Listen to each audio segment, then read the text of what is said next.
Mheshimiwa Mumina, Parliament has been, accused of derailing this process, derailing the enactment of the two-thirds principle.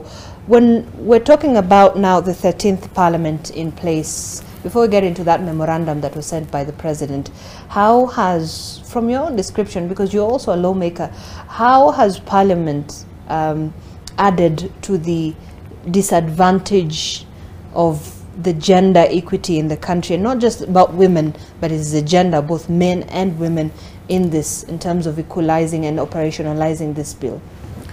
Thank you, Zainab. We can't look at Parliament in isolation. Parliament has got representatives of people who are elected at local level, coming to Parliament with the same attitude, same prejudice, same disadvantage that always keeps pushing back any gain by women.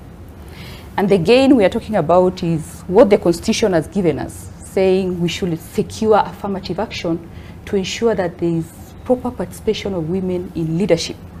And by addressing participation of women in leadership, like my sister said, we also get to address the bottlenecks that they experience in other spheres like social and economic spheres. But naturally, there will always be pushback. At community level, we've experienced it while running for office, where you encounter decision by clan elders saying this seat is for a man, so a woman cannot, vie for a governorship or a senatorship or a constituency MP. So it begins at the, it starts at that level, right. At family level, at community level, all the way to national level. So the same men and women sitting in Parliament are the ones who are again perpetuating, that belief, that practice, that, push that ensures that, things remain the way they are, the status quo. So it's not an easy task. So we are not looking at Parliament in isolation in terms of, what are the traits of people we have in Parliament. So we are dealing with... But they're the ones who've been given the mandate. We have the mandate. Right. We have the mandate, but the attitude, the behavior, the beliefs, the norms, and everything else is the same that we always practice within a community. So that explains actually why we failed 9 times. And we are hoping this time we will succeed.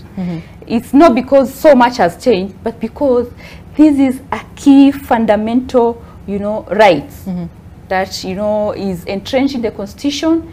And as a country, if you look at East African countries, I think Kenya is the only country, with our giant economic status and GDP, yet to realize 2/3. And like my sister said, this is not about a woman. The tables can be turned. Next time it could be men fighting for those spaces. So how will they justify it? So I think for us we should drop the current attitude that we are carrying, even as members of Parliament, and look at this thing in a futuristic way. It's about a man and a woman, boy and a girl.